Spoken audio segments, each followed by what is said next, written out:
Hi, ladies and gentlemen. Terry Martin with the Illinois Channel, and I'm joined by Jeff Berkowitz in Chicago with Public Affairs TV.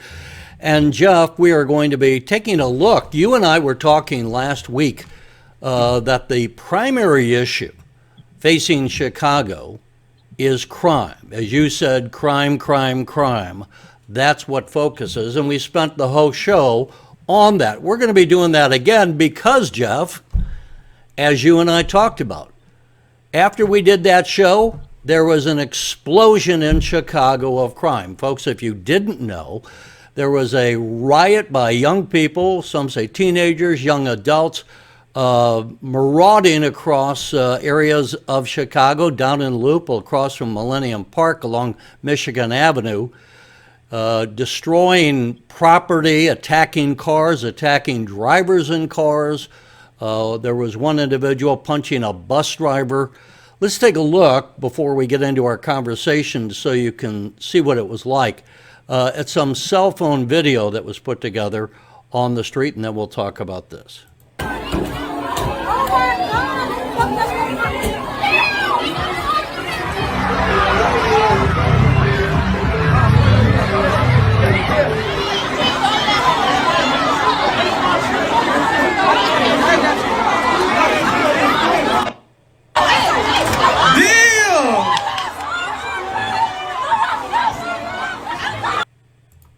And Jeff, there you go. A lot of people were frightened. Some people were sent to the hospital. What is the latest that you can tell us, both about what happened and what reaction has there been of the citizens of Chicago to what we just saw? Well, Mayor-elect Brandon Johnson said in his April 16th statement, day after the, you want to call it riots, insurrection, takeover of downtown, not by teens, as he has said, but by teens and adults. These are not, when you got 19, 20 years old, I don't know that those are teens, okay? So he said, in no way do I condone the destructive activity we saw in the Loop and Lakefront this weekend. That's Mayor-elect Brandon Johnson. It is unacceptable and has no place in our city. However, and there's always with this mayor-elect and however or a but, okay? However, it is not constructive to demonize youth, mind you, who have otherwise been starved of opportunities in their own neighborhoods, okay, on that Saturday night. Hundreds of teens and young adults near Millennium Park. Major tourist attraction. Now what we saw, Terry, that evening Saturday night were hundreds of teens and adults breaking car windows, stomping on bus routes, car routes, throwing rocks and bottles at police and other incidents that weekend. A predominantly black crowd surrounding who? A biracial couple, a white Ashley Knudsen from South Carolina, there with her boyfriend who happened to be black, looking for a place to dine, to shop around 6 or so in that evening. Plenty of light. In the 100 block of Wabash, which is downtown in the Loop, with the mob throwing her black boyfriend to the ground, kicking his head, pummeling his body and his face. Ashley said there were so many thugs around him. It's my word, not hers. She couldn't even see him. Who stepped in to save the day? The mayor-elect to exercise some leadership just happened to be there? The police? No. The person who saved the day, Terry, was Lenora Dennis, a black Good Samaritan from Chicago, who stepped in and helped the couple get into a Macy's nearby where employees locked the doors to protect them after the mob had taken their phones, their watches, their purse, their wallets, their money, and their shoes, Terry. These are kids who who the mayor-elect says was starved of opportunities in their neighborhoods. Let me insert. I don't understand this, and I think a lot of people downstate don't understand this. Now, Lori Lightfoot is still the mayor. Where were the police? Now, I got to imagine if we had Mayor Daley, the first Mayor Daley, he would have had a wall of police coming down and putting this down, clamping down in short order. Where are the law enforcement troops? And what's happened to Lori Lightfoot? Is she just taking a vacation and coasting to the end? Is she telling the police not to do something? She has not been present for 4 years. Well, have the police shown up? In this episode, did the police come? Well, that's interesting, Terry. Good that you raise it, because Lenora Dennis, when she saw what was happening here, her instincts were to look for police. She saw some driving right nearby, went and stood in front of the car, pointed toward this area. Because this was a mob. She probably wasn't sure she could do anything, good-hearted as she was. So she pointed there. What did the police do? They drove around her. They avoided the situation. They went on. Okay? But Terry, well, we'll come back to the police and that at another time, but as she stood in front of the police car asking for help, the police drove around her and took off. So eventually, Terry, she was able to take this really good person, Lenora Dennis. She was able to take these people to the police to file a report. So she was just an average citizen, to make this clear. She's an average citizen. She went in and rescued this one couple. They weren't the only people being attacked, but in this one instance, it was an average citizen, a woman, a black woman rescuing this couple. And it also shows, in this couple, as you said, the man was black, the woman was white. This was just crime. This was not a racial. It wasn't blacks against whites. The blacks were attacking the black man who they were kicking and attacking. So this was just lawlessness. Before we get into more, the question is leadership. The question is what Lori Lightfoot's doing. What are the police doing? What's the mayor-elect doing? Now, the mayor-elect was in Springfield at the state capitol on April 19th. Afterwards, after meeting with lawmakers, he came out and talked, and he was asked about his reaction and what he thinks ought to be done. Let's listen to some of his comments. That happened over the weekend, and the violence that happens too many weekends and too many days, of course we don't condone that behavior. That's the first thing that I said. Look, you've been a part of my conversations about raising a family in Austin. Who has more incentive for a safe Chicago than someone who is raising a family in a neighborhood where there are more homicides in my neighborhood over the last 4 years combined than many of the neighborhoods that have been discussed? So no, I got you. I got you, Craig. It's not a mixed message though. Slow down for a second, okay? It's not a mixed message.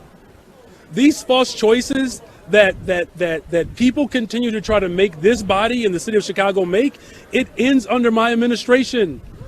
That's a false choice. You can make sure that we eradicate the root causes that lead to violence, and we also can make sure that there's support on the front line to make sure that we're preventing violence. It's a false choice. So, Jeff, there you are. The mayor-elect says it's a false choice picking between punishing criminals and security. That's a false choice. He says we can have it both ways. Others say that he wants to coddle criminals. What do you say? Well, Terry, you have to be precise in your language. We need a mayor-elect who can distinguish between the short run and the long run. Very simple concepts. Short run, long run. What's the short run? Short run's today, next week, the week after. You don't want this to happen this weekend, next weekend. What do? You can't start saying stuff like, oh, it's a false choice. We can get at the roots of crime. We can do that. We can protect people. You're not protecting people. You and your fellow mayor, you're the mayor-elect. She's the current mayor. Where's your police chief? Who is your police? You don't have a police chief. You have a deputy chief, an interim police. Where's he? Where are the other people? Nobody knows. Nobody's in charge. This is not how grown-ups act. This is a city without leadership. Because I would say it's a city without leadership, has been for a number of years. Let me ask you, though, something I don't know if I heard. What reaction has there been within the city of Chicago? That's something I can't judge. You can tell me. You hear the people talking. Is there absolute disgust? Is there fear? Are they asking the same questions that I'm asking? Where are the police? Where's law and order? Where's the city government? What's the reaction? It's a buzz. The couple I was telling you about, the boyfriend who was thrown down, there was a lot of attention paid to that, to the Good Samaritan who saved things, to the lack of police action. Oh no, this has been a constant buzz in talk radio, okay, and on TV, and on the Fox News channel, who picked this up. I think in Bret Baier's nightly show. This was not a scandal type thing. This is what is happening in Chicago. For all the country in the world to see. It's a national story, okay? And they're talking about it. And what's Brandon Johnson doing? He's down in Springfield. Sort of taking a victory lap, telling people the laws of supply and demand have been repealed, folks. Because guess what? He says his message to Springfield, there's plenty to go around. You can have things, I can have things, Chicago can have things, downstate. That's his message. Well, he did say, relatives that you're bringing up, taxation and all. He was asked at one point, what about property taxes? He says he's not going to increase property taxes, but he's going to go after taxing corporations. Now, Jeff, as you and I have mentioned, Citadel and Ken Griffin, the wealthiest individual who used to live in Illinois, is now in Florida, and so is his company, Citadel. The idea that corporations can't leave Chicago as if they would want to stay in this kind of an environment, and now they're going to pay higher taxes for it. We'll see how that goes over. But you got Boeing is gone, Citadel is gone. I don't know how many others, as we speak, as well as individuals, are packing up and saying adios.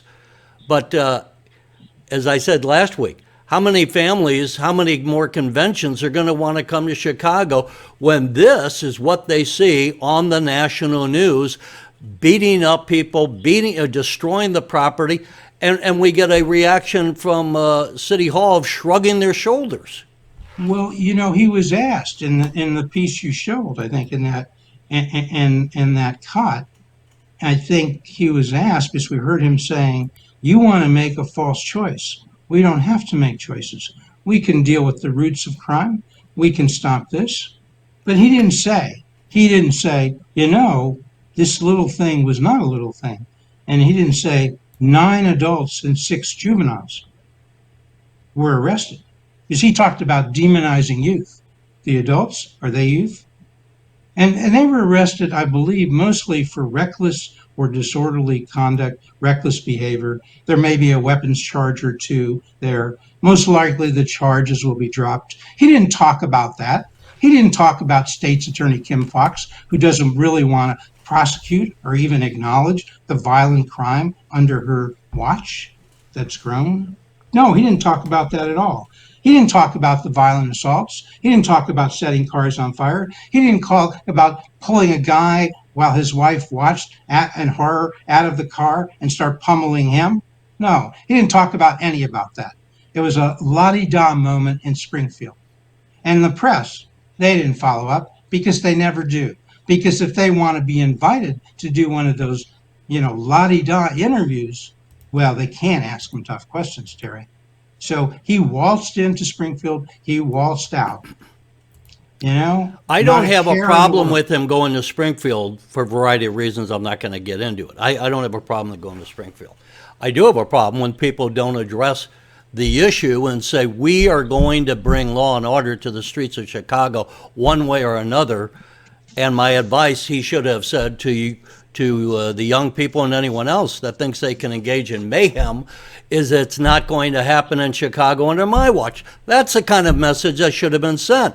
Not, well, you know, these poor unfortunate souls, they just haven't had the opportunities. You don't excuse violence on the streets, violence against people, violence of setting up and destroying people's property. That can't be. If you want to be a leader, that's intolerable. Now, why don't we, we're about halfway through the show, so why don't we talk about maybe some of the policies that need to be addressed? Before we go there, let me address one thing, because he did say something, Terry, and we didn't get to the full statement.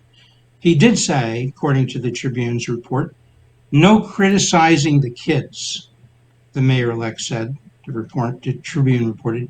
Even if you ran hard and fast at the sound of gunshots, or decided to check out of your Loop Hotel early, eat the bill, and take your next spring break in a city other than Chicago. Tourism be damned, really.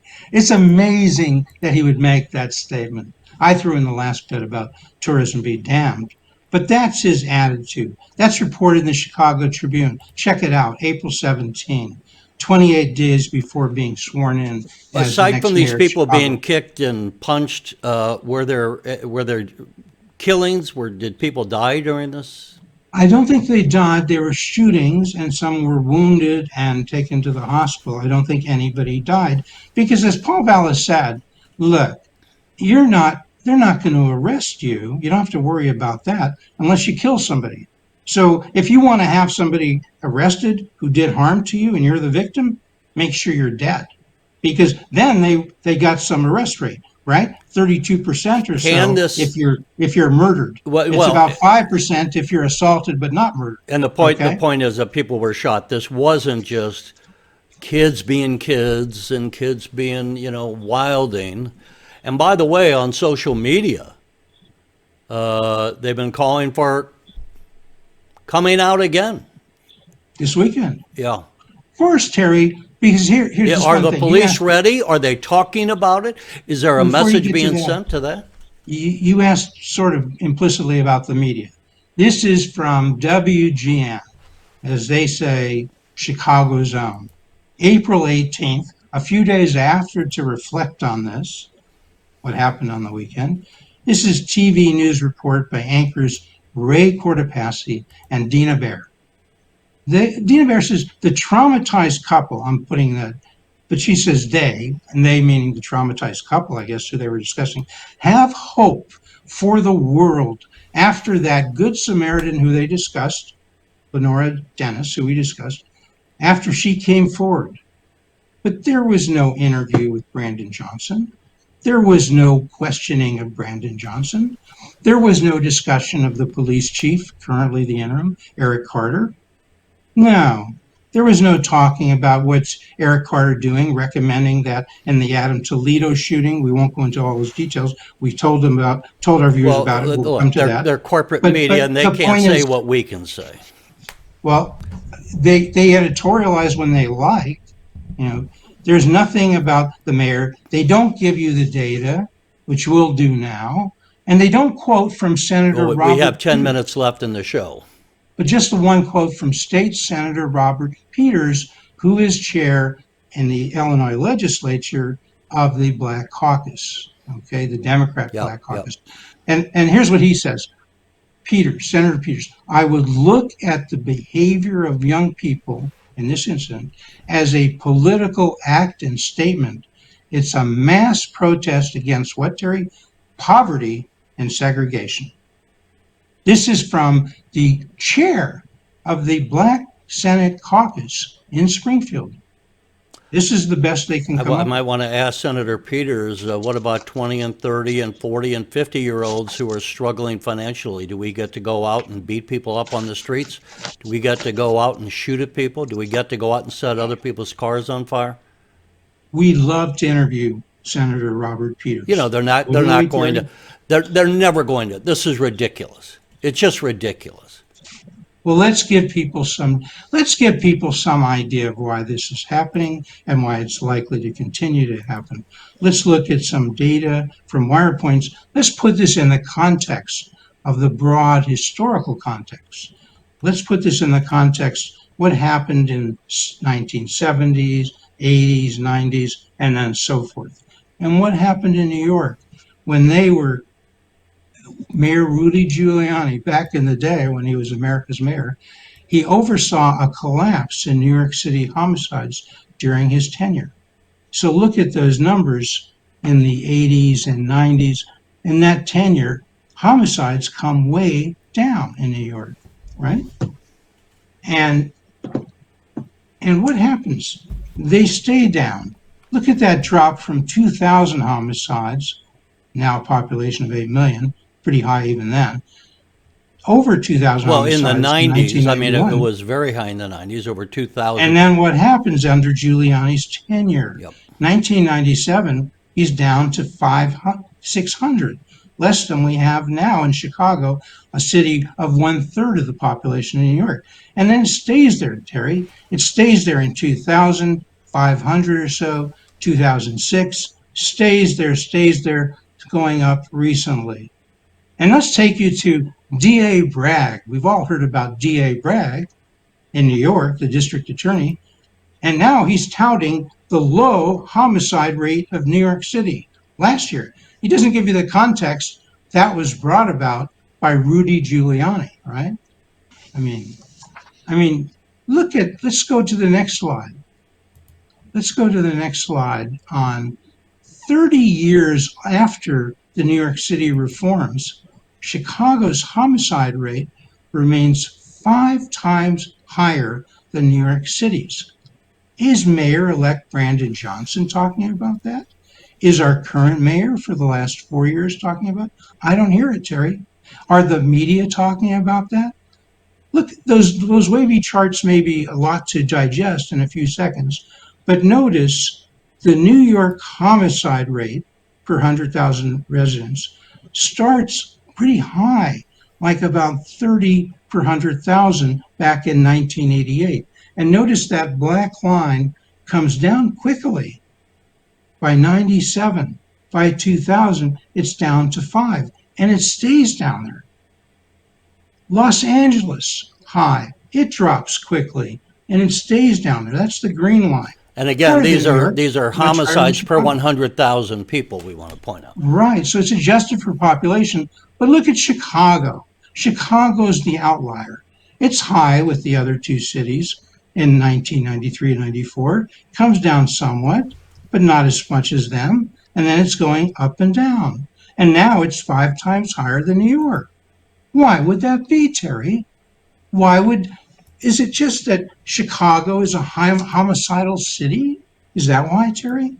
Or could it be New York had the broken glass theory, which their superintendents followed? They said, when there's some broken glass, we're not going to let it just sit there. We're going to find out who did it. We're going to get it cleaned up. And we're going to do the same with all crime, especially murders, but not only murders. This broken glass theory seemed to work. District Attorney Bragg didn't seem to notice that. He just went to this high homicide rate because District Attorney Bragg doesn't believe in the broken glass theory. State's Attorney Kim Foxx doesn't believe in the broken glass theory. Mayor Lightfoot doesn't believe in that. Mayor-elect Brandon Johnson doesn't believe in that. So we're going to continue to have 5 times the homicide rate of New York until we change what we do, what our superintendent of police does, our police chief. We're just not going to get any better. We're going to be, on the next slide shows, Chicago had the nation's second highest. You see, Chicago's the outlier. I didn't hear anybody asking Brandon Johnson about that. I didn't hear WGN talking about that. They're talking about these data on CNN, but not here in Chicago. We have parochial interests. Wirepoints is talking about it because they come from Chicago. But now they're a national figure. But what does WGN say? Nothing. Zero. This discussion is not being had in our local stations, occasionally by local Fox, occasionally by Mike Flannery, who deserves some credit for noticing what Wirepoints is doing and making them a part of his discussion. But Terry, it's not going to get better in Chicago until the philosophy of the mayor. I mean, frankly, I don't care what the news media says as much as I care about what the mayor says, what I care about what the police and the city aldermen. What are the city aldermen doing about this? Are they reacting to the comments of Mayor-elect Johnson? Are they coming out and saying he's wrong? Are they saying what we're saying, or what's going on? This is interesting. Brian Hopkins, who's a city councilman, an alderman, he's now talking about this. He's now saying what's going on. Why isn't more being done? Why isn't the city being protected? Why aren't the restaurants We got being about 2 protected? minutes left here, so just as a... Well, so one last slide really quick. Look at the broad sweep from the 1960s. Peak murders from 64 to 2000. Look at the murder downturn that happened 2004 to 2016. In comes Fox. In comes Lightfoot. We're regressing. This is the broad sweep. Do people want more of this? They've elected this guy. Chicago citizens, 51% to 49%, elected Mayor-elect Brandon Johnson. Can they cause him to change? Can they cause State's Attorney Kim Foxx to change? Can they get a replacement from her in 2 years? Can they do something about this? Will there be a shadow mayor, and will Brandon Johnson be pressured to start changing the ways and fixing crime? Look, I would say to the city alderman, we just, the Illinois Channel just reported on Monday, there was a hearing in New York about Bragg, about crime, and there was a Democratic alderman, and he was talking, against what was going on with crime, against what Bragg was doing. That's leadership. He wasn't just being quiet because it's a Democratic district attorney and he's a Democrat. I would encourage the business community to speak out, the aldermen to speak out. As I say, if the media wants to say something, that's up to them. But folks, if you want to save Chicago, what we just saw happen, what Jeff and I have been talking about, that can't last. Jeff, you got about 20 seconds. Take us out. Well, just say, folks, if you're watching this on, youtube.com/Illinois Channel TV or youtube.com/Public Affairs TV, you just go and comment. We will respond. Folks, Democrat, Republican, Independent, doesn't matter. Chicago needs coalitions of people who think about the things we're talking about. All right, leave us your comments. Doesn't matter. Thanks for joining us. Thanks so much.